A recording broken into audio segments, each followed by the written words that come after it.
É rapidinho. O sol estava legal. Já botou para gravar? 28. O sol estava aquele sol tépido, tranquilo, uma boa e tal.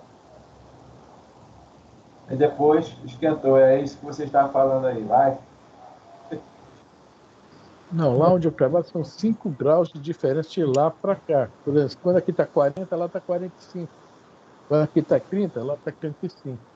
Caramba. E o dia meio enrolado hoje, bem complicado. As coisas aconteciam ali perto do Hospital de Saracuruna. Ali é muito quente. Perto do Hospital de Saracuruna. Do lado esquerdo daqui para lá, é muito quente. Onde era a antiga Sadia.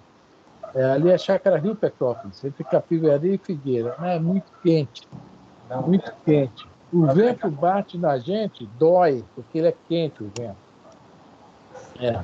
É porque eu sei lá, nem sei. Não vou falar nada. Vou falar fechado. Bom, está na hora. Vamos lá? Quer ler a página, tá? Vamos lá. Pão Nosso é o livro. Vamos lá. Eu faço a prece hoje. Muito bem. Bem-aventuranças. 89, do livro Pão Nosso. Bem-aventurados sereis quando os homens vos aborrecerem, e quando vos separarem, vos injuriarem, rejeitarem o vosso nome como mal, por causa do Filho do Homem. Jesus, Lucas, capítulo 6, 22. Pesado, essa é pesada. O problema das bem-aventuranças exigem reflexões antes de interpretado por questões líquidas, nos bastidores do conhecimento. Confere Jesus a credencial de bem-aventurados os seguidores que lhe partilham as aflições e trabalho. Todavia, cabe-nos salientar que o Mestre categoriza sacrifícios e sofrimentos à conta de bênçãos educativas e redentoras. Surge, então, o imperativo de saber aceitá-los.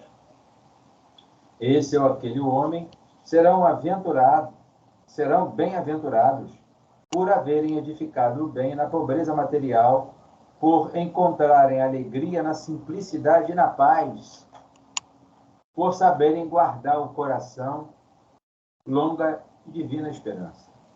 Mas, e a adesão sincera às sagradas obrigações do título? O mestre, na supervisão que lhe assinala os ensinamentos, reporta-se às bem-aventuranças eternas. Entretanto, são raros os que se aproximam delas, com a perfeita compreensão de quem se avizinha de tesouros imensos.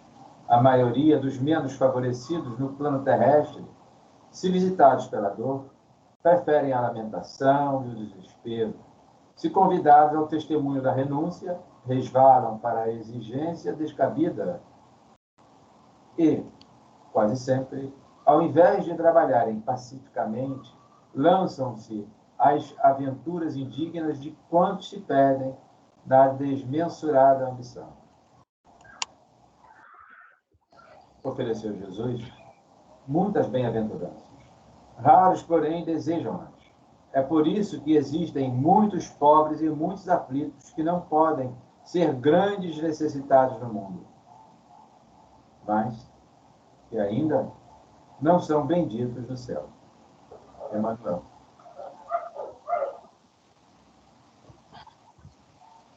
Graças a Deus, Senhor. E agradecemos cada vez mais por todas essas oportunidades que nos surgem, por mais este momento de estarmos aqui aprendendo o seu Evangelho, por mais esse momento de reflexão a respeito das bem-aventuranças, e que cada dia mais, Senhor, possamos nós refletirmos sempre também nos nossos pensamentos, nas nossas palavras, nos nossos atos, com tudo isso que nos é oferecido. Saibamos acertar as nossas decisões procurar sempre o caminho certo que tem tanto nos indicado. Pedimos por todos aqui presentes e também pelo restante do grupo, por aqueles que chegarão, por aqueles que não poderão vir. Pedimos as suas bênçãos para todos. Para todos aqui que estão também encarnados e desencarnados. Pedimos suas bênçãos para todos os nossos amigos espirituais, todos aqueles que acompanham nossos estudos, que conosco aprendem, que nos ensinam, que possam também receber as suas bênçãos. Em especial hoje, Senhor, queremos agradecer pelo este ano de estudos que tivemos. Foram muitas e muitas semanas, muitas aulas, muito aprofundamento na interpretação dos textos. Queremos agradecer muito por isso, principalmente a você por nos ter nos inspirado, aos amigos espirituais que também nos intuíram, estiveram junto a nós o tempo todo, e que possamos agora, no ano vindouro, continuarmos com esta vontade, essa disposição, com este pique, esse estudo. Agradecemos muito, Senhor, muito essa oportunidade. Mas queremos também pedir por a todos aqueles que sofrem neste momento, todos aqueles que passam por dificuldades diversas, físicas, financeiras, emocionais, psicológicas, aqueles que passam por doenças, aqueles que estão em guerra contra outros ou contra si mesmos, ou que estão em guerra, países contra países, e possam chegar até eles as suas bênçãos e a sua paz. Muito obrigado por tudo, Senhor. Mais temos que agradecer do que a pedir. Graças a Deus.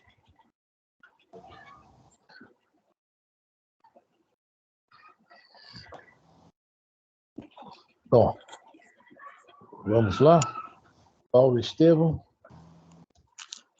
Elisa, nós paramos sobre... Não olhei o capítulo. É o capítulo 1 da parte 2? Acho que é, né? Caramba, nós estamos indo bem, é capítulo 1 da parte 2, rumo ao deserto, mas nós estamos lá na frente, cadê meu óculos? Está aqui. Lá na frente, aqui no livro velho, na página 221, né? Boa noite a todos. Boa noite, dona Lourdes. Então, no meu está marcado na página 200 ainda, está no sereno, desassombrado. É aí mesmo. É aí mesmo? É 221?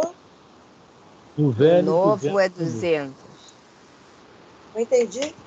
No novo é página 200. Esse livro aqui, ó, grandalhão aqui, ó. É um grandão.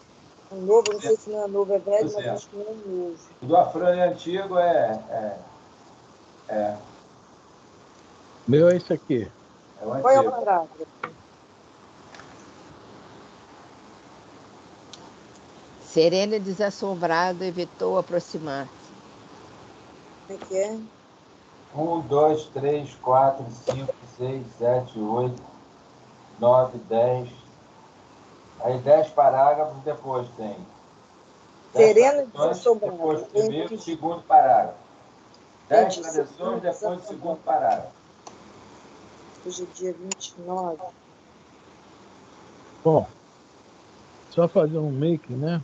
Para a gente saber o que aconteceu. Muito bem, Saulo procura Sadoc e vai estar com ele na sinagoga, onde está tendo um encontro lá entre os judeus, né? E ele resolve colocar, né, para todos sobre o cristianismo, que ele agora era cristão, etc. E o Sadoc avisa ele, olha, isso não vai dar certo, segura a tua onda. Mas ele, nós falamos até sobre isso aí, né, sobre a empolgação, né? essa palavra aí é fogo. A gente, quando está empolgado, não é mole, né? A gente... Por isso que muitas vezes também a gente fala alguma coisa na empolgação e depois pensa com mais clareza, né? Dá uma segurada, né? Isso acontece muito. E é uma palavra complicada, essa palavra empolgação. Boa noite, seu Alberto. Boa noite, Fê. E o Saulo está empolgado, está muito empolgado. Tá? E o Sadoc já mostrando que, né, eram amigos até pouco tempo atrás. Agora é aquela, né? Nós quem cara pálida, né? Nós quem cara pálida. O Sadoc está nessa agora. Mas mesmo assim ainda aconselhou ele, olha, segura tua onda, não adianta agora falar, né? Não fale, mas o Saulo quis, de qualquer maneira, falar. É um direito que nas sinagogas dão a qualquer judeu, principalmente visitante, é participar, né, no caso desse intercâmbio, né, comentários, interpretações, etc. Isso é normal até hoje em qualquer sinagoga. Nós, na Casa Espíritas, não temos ainda essa mania, né, mas no nosso estudo aqui, né, é assim. Todos perguntam, todos comentam, né? É mais ou menos assim. Bom, vamos lá então, Elisa. O Saulo agora vai assumir, está esperando a hora dele assumir a bancada lá, né? Bom, então vamos lá. Hoje o estudo do livro Paulo Estevam, nós estamos no capítulo 1 da segunda parte, Rumo ao Deserto. No livro novo é página 200, no livro antigo é 221. 21. Mas está aqui, Elisa. Acho que entrou alguém aí, agora que eu estou vendo, né? Eu não estava conseguindo enxergar. Acho que a prima chegou aí, né? Ela mesmo? Sou eu, primo. Boa noite, Boa noite. família. Boa noite. Boa noite. Vamos lá.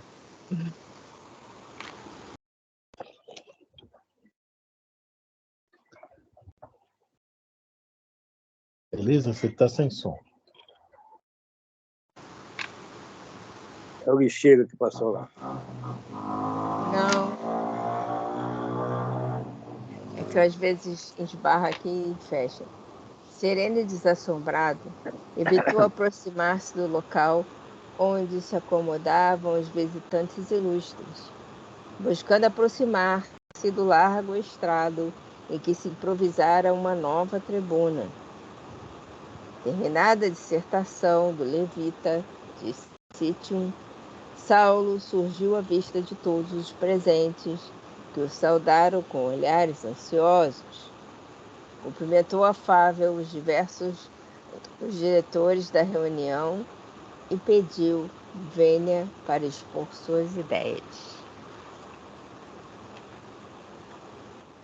Sadoc não tivera coragem de criar um ambiente antipático para deixar que tudo corresse à feição das circunstâncias. E foi por isso que os sacerdotes apertaram a mão de Saulo com a simpatia de sempre, acolhendo com imensa alegria o seu alvitre.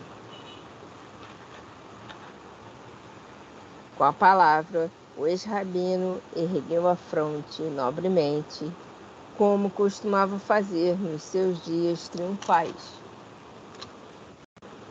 Varões de Israel, começou em tom solene. Em nome Todo-Poderoso, venho anunciar-vos hoje pela primeira vez as verdades da nova revelação. Temos ignorado até agora o fato culminante da vida da humanidade. O Messias prometido já veio, consoante o afirmaram os profetas que se glorificaram na virtude e no sofrimento. Jesus de Nazaré é o Salvador dos pecadores.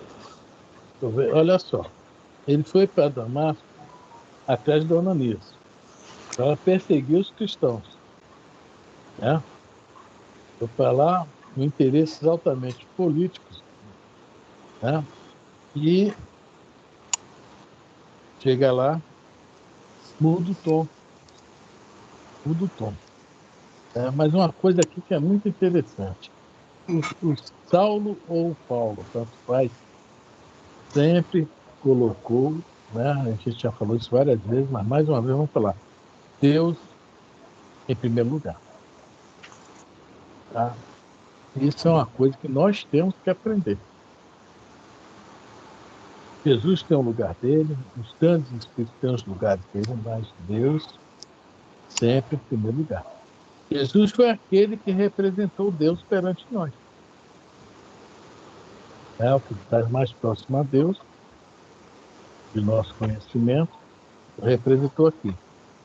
Né? Quando a gente fala o Evangelho de Jesus, falamos sobre isso também há alguns dias atrás. O Evangelho não é de Jesus. O Evangelho é o quê? A explicação das leis divinas. É de Deus. Mas quem vivenciou o Evangelho entre nós, exemplificou, né? E trouxe as boas novas, para a forma de falar, foi o Jesus. Então, digamos que o Evangelho é de Deus. E Jesus, tá, é a vivência desse Evangelho para nós. Por isso que a pergunta 625, Kardec coloca lá, qual o tipo mais perfeito que Deus ofereceu à humanidade como modelo e guia? O tipo mais perfeito ofereceu, ou seja, quando a gente está numa festa que alguém passa com algo na bandeja, nos oferece. Aceita quem quer. É isso? Às vezes é uma bebida que eu não gosto. Né? Ultimamente eu estou adorando água. Não sei por quê. É só que eu estou podendo beber água. Então, a gente nega, né? Não, não, obrigado e tal. Né? E a pergunta que Kardec coloca bem claro. Deus nos ofereceu à humanidade para servir de guia e modelo. Mas Deus sempre acima de tudo. É um ponto assim que a gente tem que estar sempre, né? Não é propaganda política, Deus acima de tudo, não. É realidade. É realidade, tá? E ele falou uma coisa que, a princípio, quem está lá, o que é que vai achar? Esse cara está uma piada. Então, alguém quer comentar? Você acabou de comentar, deixa eu só enriquecer. Em nome, aqui, ó, de Todo-Poderoso. Não é campanha política, não. Só quem pensar na campanha política, eu acho que está um pouco estacionado. É, Porque a verdade, essa é a verdade. Porque agora, o Paulo aqui, eu até sorri, né? Quando ele citou o nome de Jesus diante daquele, deu testemunho, tá? Eu até ri. Aí começou o Saulo a dar água para o vinho. Mudou completamente. Você falou água, né? Eu gosto de beber água. Da água para o vinho tá aqui. Agora vai ser, ó, tá aqui, ó. Uma bomba que estourasse do Recife. o Marco Aurélio adora essa frase. Marco Aurélio. Ele acho, adora essa frase que eu ganhei agora. Fala aí, Vitor. eu acho que o que ele acabou de fazer aí lá no, lá onde ele estava, na sinagoga, foi exatamente assim. Você entra num bar cheio de gente lá bebendo e vai falar de Jesus. Bem semelhante. É bem semelhante, cara. Quem Por é que aí. quer ouvir falar de Jesus no bar? E quem é que quer ouvir falar de Jesus nesse negócio? Eles detestavam o carpinteiro. É isso mesmo, né? É interessante. E o que é interessante é o seguinte: tá, veja bem, vamos nós para uma palestra numa casa espírita. Chega lá, entra um cara, algum orador espírita, e começa a falar, né, sobre a visão católica ou evangélica do Evangelho. Com todo o respeito que nós temos, mas dentro da casa espírita essa visão não cola, né? Não cola. Eles têm um olhar diferente do nosso. Né? O que é que vai acontecer com todo mundo? É aqui, né? Eu estou pensando que é aí, amigo. Você está fazendo barulho aí? Acho que é do IAP Já isso fez. aí. É. Ah, É o é que aqui Roberto tá... aí que mandou soltar a fogo. É. Seu Roberto está soltando fogo daí? Que isso, rapaz? Que coisa esquisita é essa? É isso aí. Ó, Se eu o não senhor falar, sou sei. eu que estou soltando, a Eu gente vai sei que falar, nossa, é aí é uma perto, porque bomba. tá alto, Eu, tem várias gente, você veja bem, os edifícios de vocês aí são tão altos que está refletindo o som aqui no IAPI. Não, isso aqui na outra rua mesmo, na Adquirição, eu acho. Então, veja bem, isso aí foi um pessoal que está estudando inconscientemente com a gente, que soltaram bombas, né? É, Então, o que, que vai falar aí agora?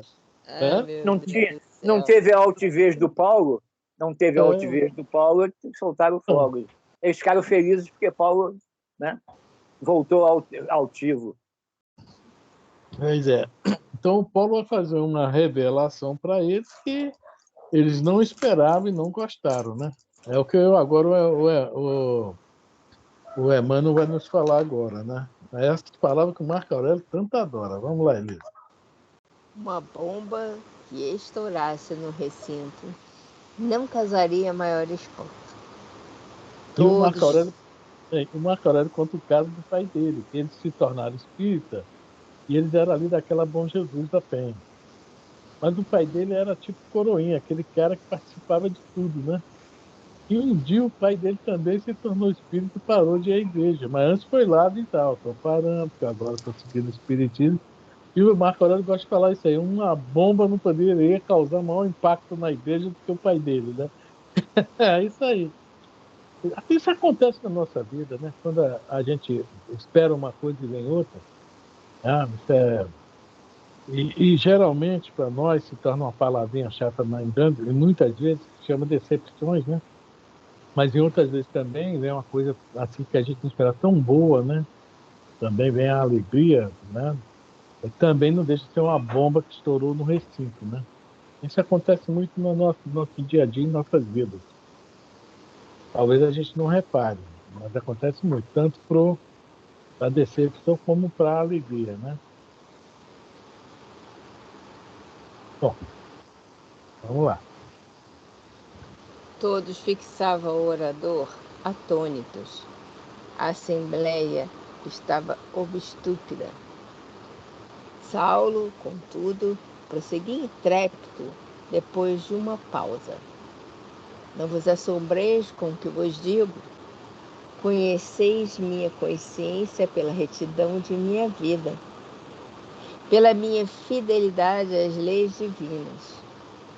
Pois bem, é com este patrimônio do passado que vos falo hoje, reparando as faltas involuntárias que cometi nos impulsos sinceros de uma perseguição cruel e injusta. Em Jerusalém, fui o primeiro a condenar os apóstolos do caminho. Provoquei a união de romanos e israelitas para a repressão, sem trevas, a todas as atividades que se prendessem ao Nazareno. Varejei lares sagrados, encarcerei mulheres e crianças, submeti alguns à pena de morte, ocasionei um vasto êxodo das massas operárias que trabalhavam pacificamente na cidade para seu progresso. Criei para todos os espíritos mais sinceros um regime de sombras e terrores. Fiz tudo isso na falsa suposição de defender a Deus como se o Pai Supremo necessitasse de míseros defensores. Ó, olha só que coisa forte que ele fala, que até hoje isso acontece, né? Deus não precisa de míseros defensores, né? E quando nós queremos defender a Deus, é o quê? Vai ser sempre através dos nossos atos. Alguém quer falar aí? A gente vê, eu vou até sublinhar isso aqui, porque a gente, hoje, muitos que se acham, sem jogar pedra em ninguém, pelo amor de Deus, né? Assim, vou usar a palavra dirigente, né? Eles evangélicos se colocam nessa condição aqui. mas sem a devida reflexão. Porque está lá nas bem-aventuranças, lá, as reflexões, quando começa o Emmanuel a comentar no texto. Né? As devidas reflexões que a gente faz. No livro de Isaías, capítulo 66, se não me engano, é um versículo 1 ou 2, quando estão falando sobre a construção, acho que a Salomão está falando sobre construir um templo para Deus, né? Um templo para Deus, que é o templo de Jerusalém, que eles consideram o local onde, né, para os judeus, é o local onde realmente se adora a Deus. E lá Isaías, como se, né, recebendo Deus, entre aspas, né, fala, né, fiz o universo para meu trono e a terra para escabelo dos meus pés. Que queres construir para mim? Está lá. Antigo Testamento, livro de Isaías. E naquele discurso do Sinédrio, do Estevão, ele fala sobre isso. Ele fala, dentro do Sinédrio, né, ele fala sobre o templo de Jerusalém. Tudo isso são, assim, ainda infantilidade espiritual nossa. Ainda passa por nada. Ninguém é dono. Eu vi hoje no Face, Buda não fundou o budismo. Cristo não fundou o cristianismo. O outro lá não fundou não sei o quê. Todos vieram aqui viver religiosamente, espalhando o amor e a paz. Olha só, vieram viver religiosamente. Aí, se nós criamos o budismo, o cristianismo, o taoísmo, né, os ismos por aí, né, islamismo, etc. Mas, na realidade, são rótulos, necessidades infantis nossas. Aí cai nesse problema aí. Né? A gente quer defender Deus. Minha casa é melhor, meu templo é melhor, o centro é melhor, etc. E Deus não precisa disso. Com certeza, né? Alguém quer comentar mais alguma coisa? Então vamos lá.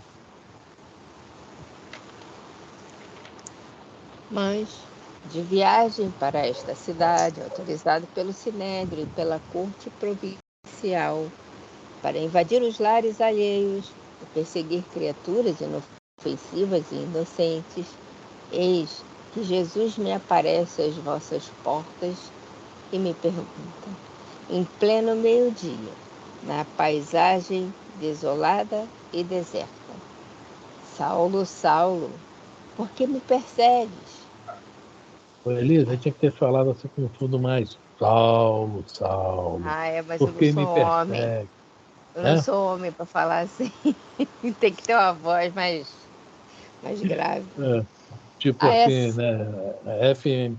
Então, olha só, Saulo sabe que me persegue, né? Muito interessante, que é justamente quem são os cristãos daquela época, né? São essas pessoas que ele está falando aqui, né? Criaturas inofensivas e inocentes. Eles pregavam era a paz, era o amor, né? Aquela solidariedade, fraternidade, é o que eles pregavam. E por que Saulo os perseguia? Quer dizer, perseguia Jesus. Isso é viver Jesus.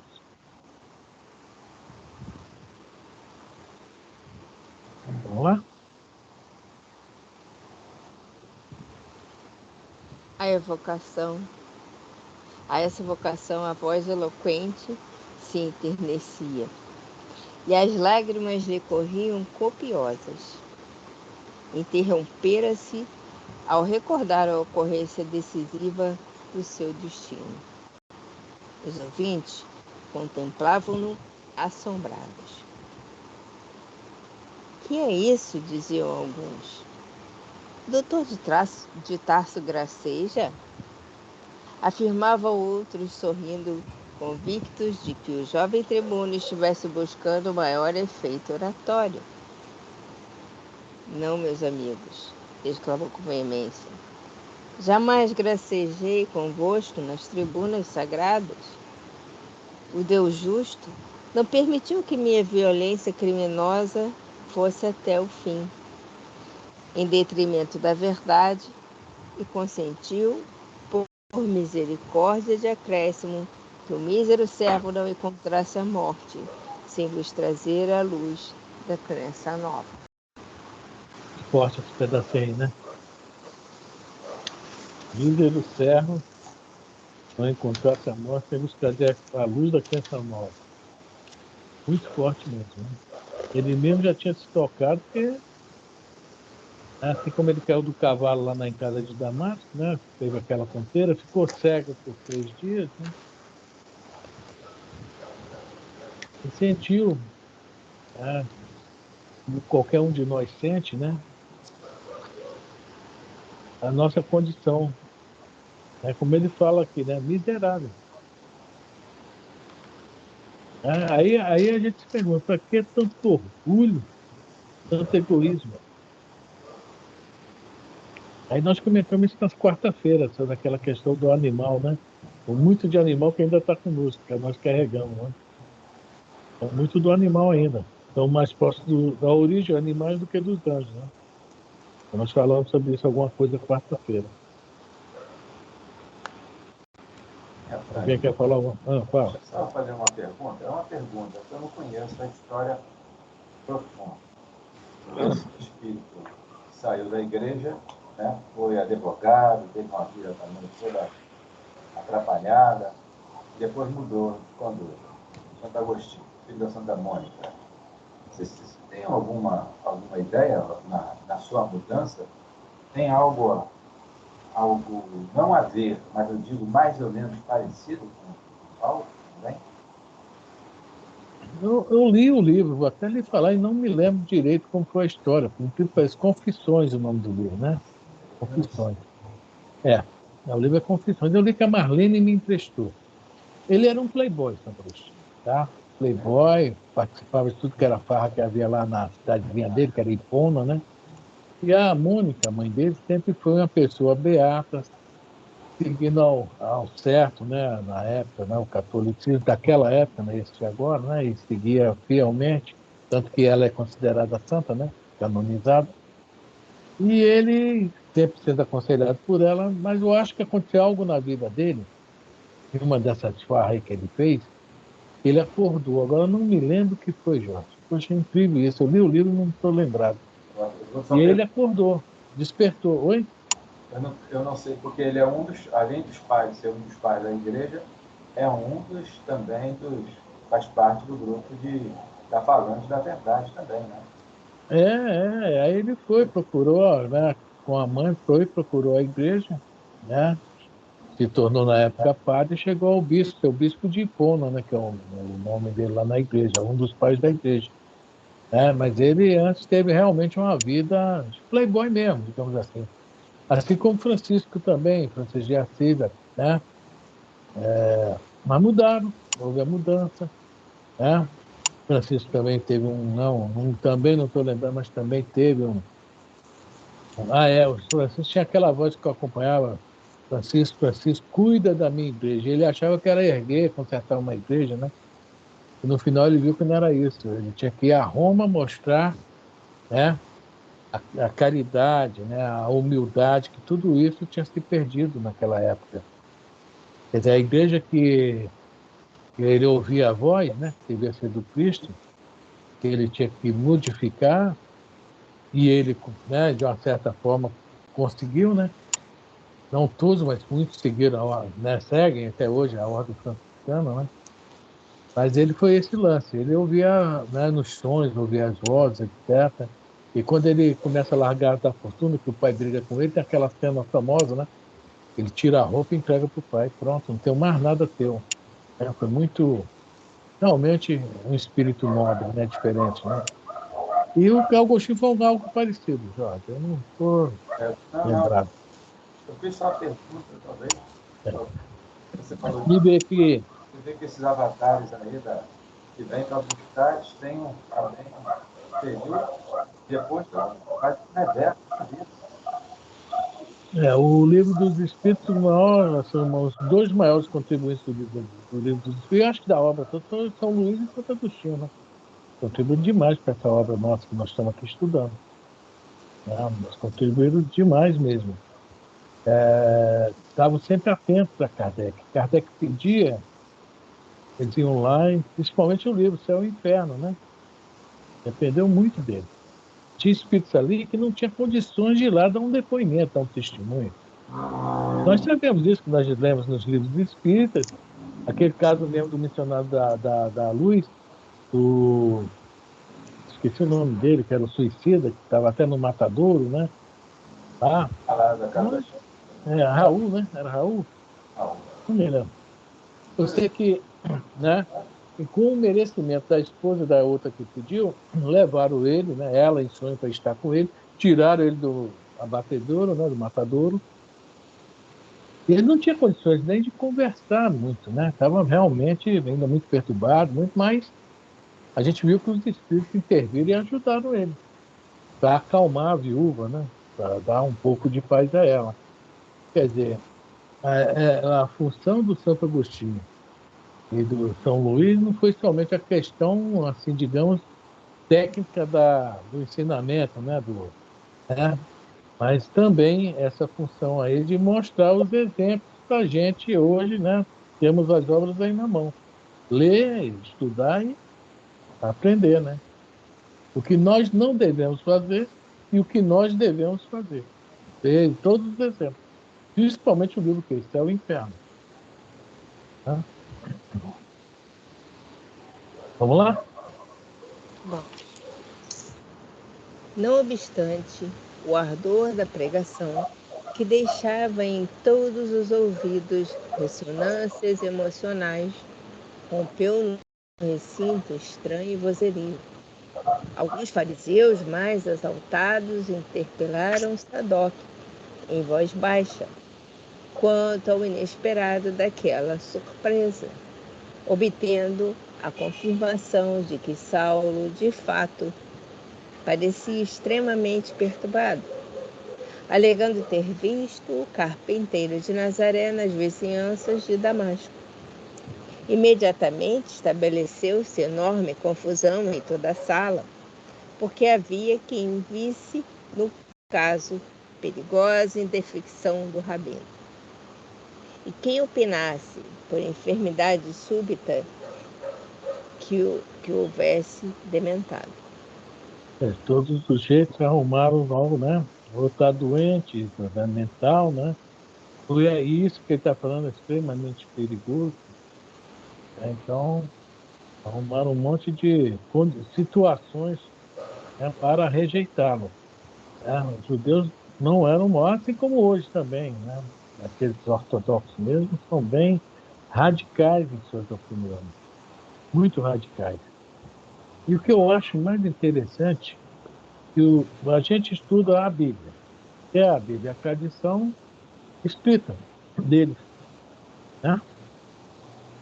A tradição oral, que não era escrita até a queda de Jerusalém, nos anos 150, se não me engano, com o Tito arrasou de Jerusalém, a turma que conseguiu fugir, preocupado, escreveu alguns livros que é sobre a tradição oral.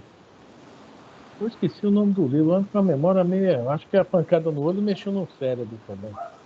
Então, esses livros, que são muitos, tá? Eles trazem uma parte da tradição oral que eles achavam que ia ser esquecida. E a tradição oral, quem trabalha muito em cima dela é a Kabbalah. E a Kabbalah é extremamente espiritualista.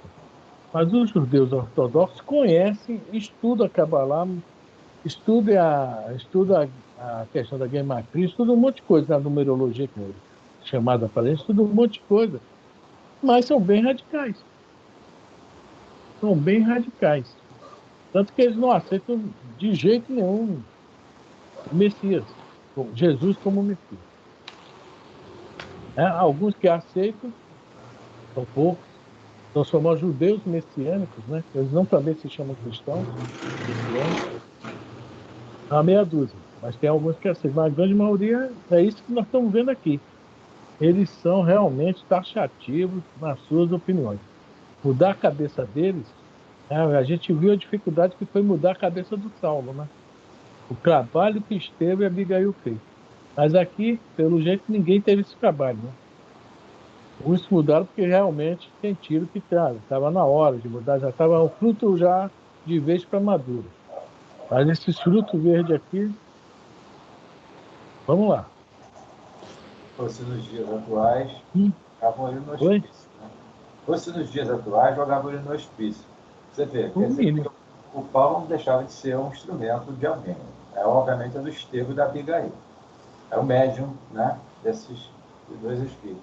Se hoje em dia, alguns médiums que produzem fenômenos, agora talvez não, agora talvez seja melhor, mas lá para a ida de 30, de 20, esse período de 50, pessoal aí, qualquer problemazinho é doença psíquica, psicológica, tem que fazer era de gentimia, tem que ver a onda cerebral, isso assim, começa o tratamento, jogava lá para o Felipe Pinel, se não mandava lá para a colônia Juliana Moreira, ou outras aí, acho que aqui Pedro II, aqui vem de dentro, ali, essas loucuras todas. Né? Vamos direto para lá. Pedro II, Juliano Moreira, Pinel. Juliana também. Ninguém fala mais nada? O Roberto. Levavam choques, né? Porque achava que entrava num quadro de. E, obviamente, talvez até influenciado pelas próprias entidades desencarnadas, aquilo que é o bem daquela criatura. Mandar eletrochoque, era o choque que tinha lá, que era terapêutico, que eles alegavam o nome. Quem viu o filme Amadeus, que é a história do Mozart, ele mostra a história é o seguinte, o Salieri, que foi também um maestro da época, mostra assim um convívio que houve entre ele e o Mozart, a história do filme Amadeus. E ele está num hospício, considerado louco. Ele também se considerava louco pela tanta maldade que ele fez. Isso é do filme, não sei se aquilo é realidade, né?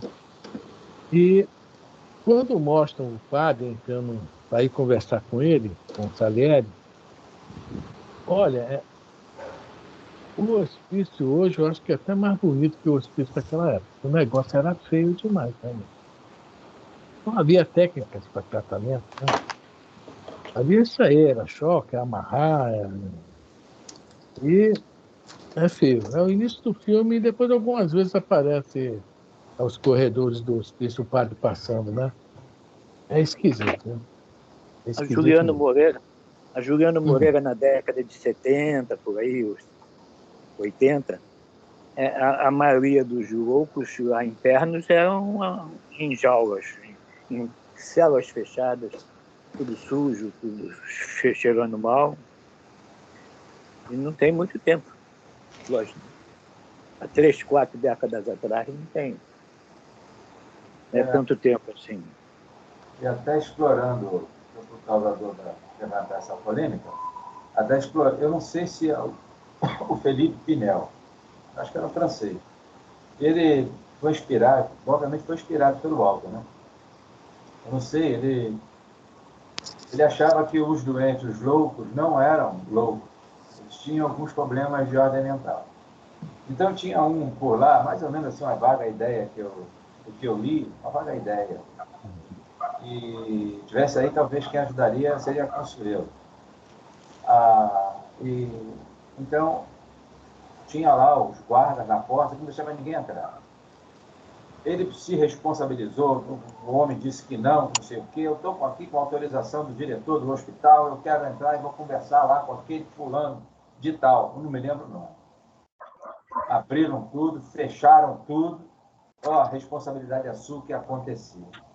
Ele foi lá, conversou, extraiu as informações devidas e aí começou as pesquisas dele em relação frente aos distúrbios psicológicos.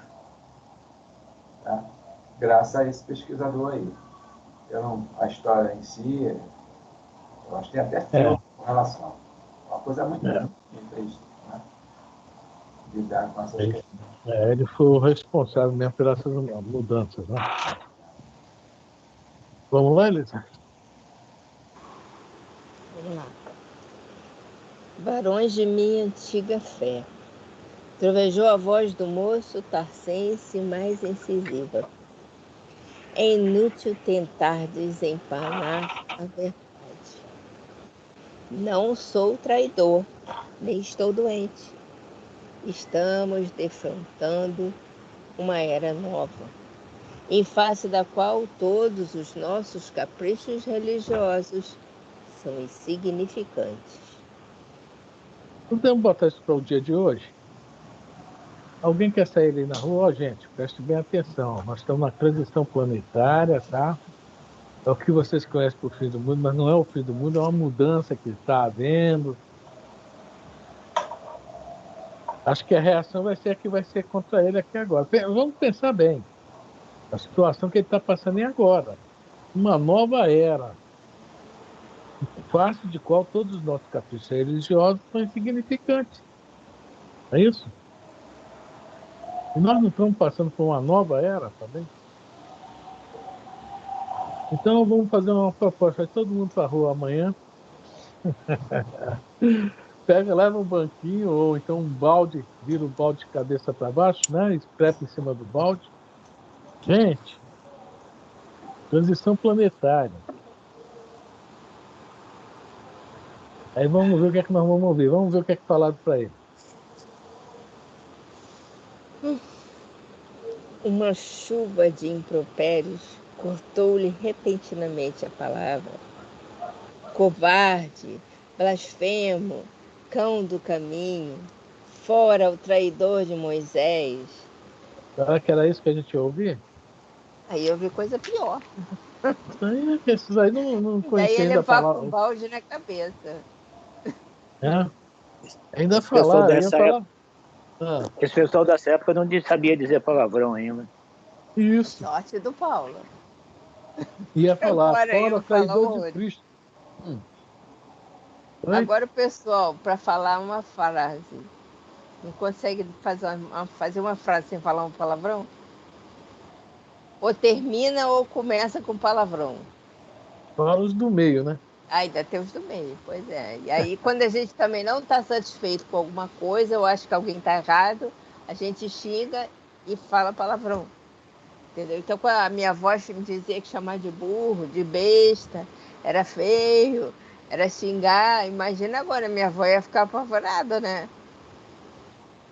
Com certeza. Tadinha. Vamos lá. Os apodos partiam de todos os lados. Os mais afeiçoados ao ex-rabino, que se inclinavam a supô-lo vítima de graves perturbações mentais, entraram em conflito com os fariseus mais rudes e rigorosos. Imagina a situação, dá para imaginar a cena. Algumas bengalas foram atiradas à tribuna com extrema violência. Os grupos... Parece até a Câmara dos Vereadores, da Baixada Fluminense. De Belfor Roxo é assim mesmo.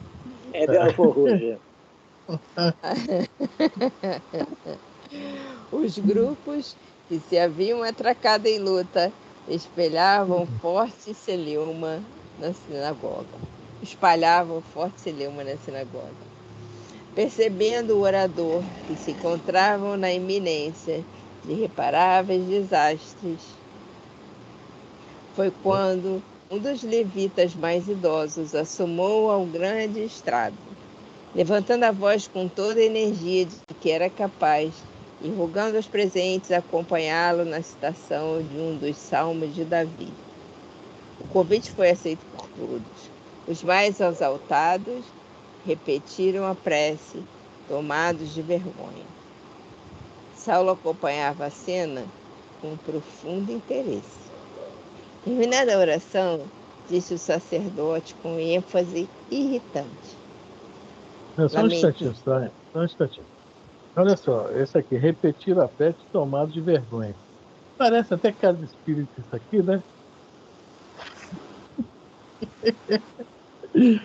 Ai, meu Deus do céu. Né? Às vezes a gente fala alguma bobagem, pensa, né, tal, ou nossa cara transparece algo, olha aí. Aí faz-se a pressa, olha a vergonha. Isso que o ideal é não fazer, né? Não deixar acontecer. Mas, como, né, a Elisa falou ainda há pouco, até palavrão a gente ainda não consegue, às vezes, frear, né? Olha só que dificuldade é nossa. Vamos lá. Saulo acompanhava a cena com profundo interesse. Por quê? Por que ele estava acompanhando? Ele não participava o tempo todo disso aí? Agora ele está vendo. Aí, quando eu falo aqui tomados de profunda vergonha, nós falamos ainda há pouco sobre a questão da nossa infantilidade espiritual. Por isso que vem a vergonha. Nós agimos que nem crianças. O caso é que A altivez, tá a altivez do Saulo naquela época, ele não tinha esse profundo interesse ele queria falar, ele queria expor, ele queria botar para fora a vaidade dele, então ele não percebia o que falava. Aqui está escrito praticamente isso, ele não percebia o que falava. Ele falava maquinalmente, era a palavra, não era o espírito. Então, e ele havia no que ele fez, mas que ele já participou. Exatamente. Né? Tá vendo, poxa. Tá aprendendo e você vê também. aí as escamas que cobriam o olho dele, os olhos dele, não permitiam que ele visse essa situação do jeito exato que ela era. Ele via essa situação como uma situação corriqueira, uma coisa comum, entendeu? Agora ele está vendo a situação como ela é. Está enxergando a realidade. Era maquinal, era máquina, não tinha, né? A máquina botava para fora e pronto, acabou. Quando ele quis que debater com o Estevão, que o Estevão falou que não queria, né? O Estevão via essa situação. O Estevão já via isso desde novo, sem ser cristão. O Estevão já tinha essa maturidade. Né? E o próprio Jesus fala sobre isso, né? Para a gente não entrar em quizume, celeuma, né? Não há necessidade disso. Quer dizer, agora ele está com interesse, está vendo. Meu Deus, onde eu estive, né? Mas faz parte o quê? Do processo, né? Vamos lá? Vamos lá. Lamentemos este episódio, mas evitemos a confusão que em nada aproveita. Até ontem, Saulo de Tarso honrava as nossas fileiras como paradigma de triunfo. Hoje, sua palavra é para nós um galho de espinhos. Com um passado respeitável, esta atitude de agora só nos merece condenação. Perjúrio? Demência? Não o sabemos com certeza. Outrora fora o tribuno e apedrejá-lo-íamos sem pestanejar. Mas, como um antigo colega, os processos devem ser outros. Olha só o que ele está falando aqui, né? Evitemos a confusão que nada aproveita. Está sendo sábio. Mas daqui a pouco, o que ele está falando aqui? Não sabemos. O outro for o tribuno e apedrejá-lo-íamos. Dentro da sinagoga, o cara, né? Não, a casa de Deus, é como se nós chegássemos lá no centro espírita e também resolvesse fazer isso. Fulano está fora aí do contexto, né? Não vamos falar nem apedrejar, não. Só em falar mal, nós já sabemos que nós estamos, de uma certa forma, apedrejando. A nossa língua, o chicote da língua, não é isso? Olha só. O respeito que, às vezes, a gente não repara que está dentro de um lugar, né? O respeito devido, né? Que nós, às vezes, vacilamos e não prestamos. Eu achei muito interessante isso aqui. Fala, Paulo. Tinha certas palavras de certos palestrantes que um olhava para um da assistência, nós mesmos, da casa, olhávamos um para o outro e só no olhar já revelava que a gente não estava satisfeito com aquilo que estávamos ouvindo. Né?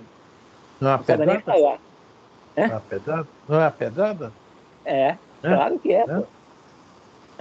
A pedrada dupla. Você olhava para o outro colega do companheiro do lado, o outro companheiro do lado olhava para você, eram duas pedradas. Então é isso aí, a gente tem que tomar isso aqui que a gente está lendo, o cuidado que nós temos que tomar, né? Não é para os outros, é para nós, né? É isso aí. É porque aí tem, hoje olhando assim de fora, pode ser que eu cometa o mesmo erro várias vezes, mas a gente vê que tem duas faces, né?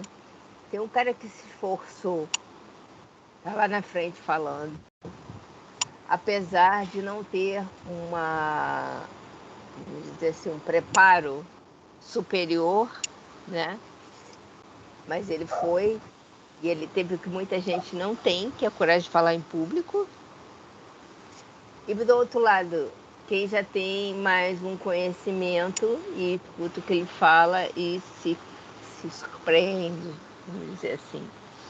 Então, assim, nesse momento, a gente não pensa nisso, né? A gente não vê dessa forma. A gente só observa as faltas e as falhas alheias e condena. Julga e condena. Né? É verdade. Fala, Jorge. Pode falar. A gente sabe, rapidinho, a gente sabe que falar em público não é fácil. Pode, Jorge. Posso falar? Pode.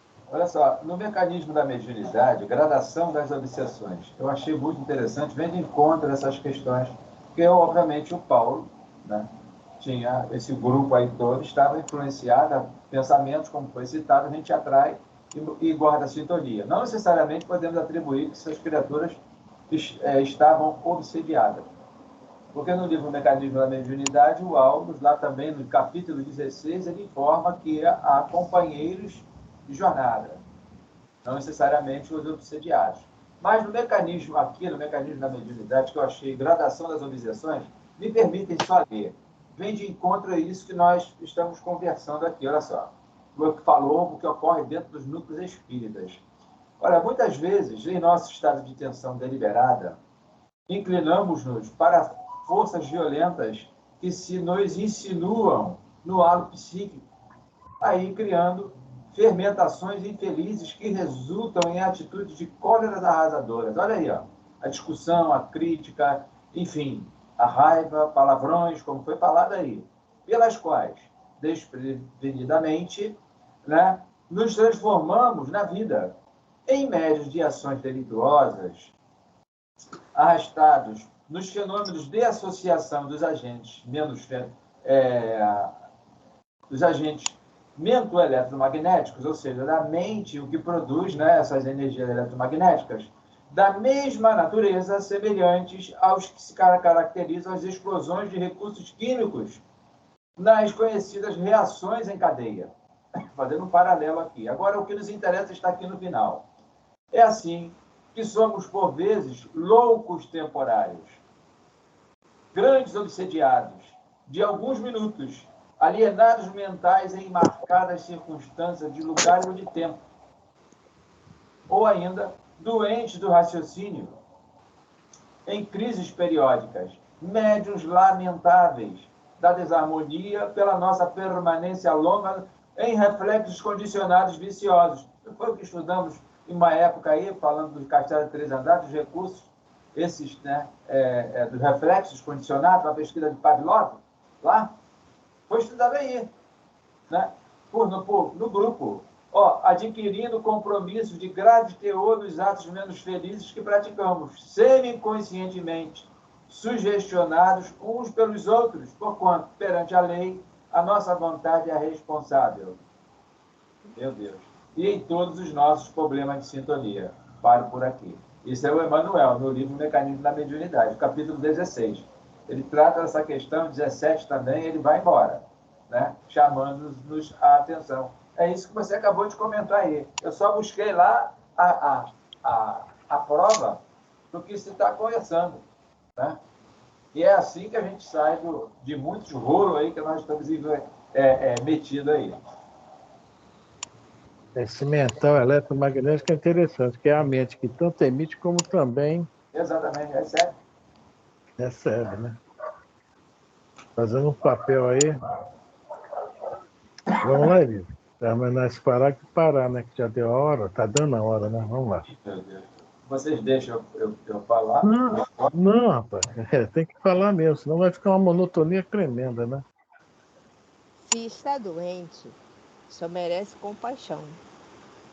Se traidor, só poderá merecer absoluto desprezo. Que Jerusalém o julgue como seu embaixador. Quanto a nós, encerremos as pregações da sinagoga e recolhamos-nos à paz dos fiéis cumpridores da lei. Bom, esse senhor foi sábio. Apesar de ter né, uma opinião formada, mas ele viu que confusão não adianta. Ele foi muito sábio. Ele está ali amarrado, preso naquela opinião dele, né? E não concorda em nada que o Saulo falou, mas né, botou o quê? Jogou o pepino lá para Jerusalém. Ele não é embaixador de lá? Então é lá que deve realmente julgá-lo. Vai ser levado o fato para lá, nós vamos ver durante o livro aí. Eu vou parar para ver que o próximo parágrafo, além de ser muito longo, tem muita coisa aqui que serve para a gente, né? Tem aqui um tal de sentia-se ferido no seu amor próprio. Isso vai dar muito pano de manga, viu? O próximo estudo do Paulo Estevam. Não é isso? Alguém aí já se sentiu ferido no seu amor próprio? Se disser que não, está mentindo. Se disser que não, mentiroso. Aí vai ficar com mais raiva ainda. Está sendo chamado de mentiroso, né, seu Roberto? Meu Deus do céu. Amor próprio é um negócio muito sério, cara. Amor próprio é um negócio muito sério. É o causador do famoso melindre, né? Exatamente. A frustração. Semana que vem, vê esse assunto aí. Vai ter um monte de coisa que vai falar aqui, né? Fica para semana que vem, né? Que são 8h31, é dia 5. Né? Dia 5 agora. 5/1. A semana que vem mesmo. Falei certo sem querer, né? Então, semana que vem, Paulo Estevam. Segunda-feira, não haverá estudo devido, né? Passagem de ano, etc, né? E quarta-feira continuamos no Livro dos Espíritos, ok? Sexta que vem, Paulo Estevam. Eu vou desligar aqui agora a gravação.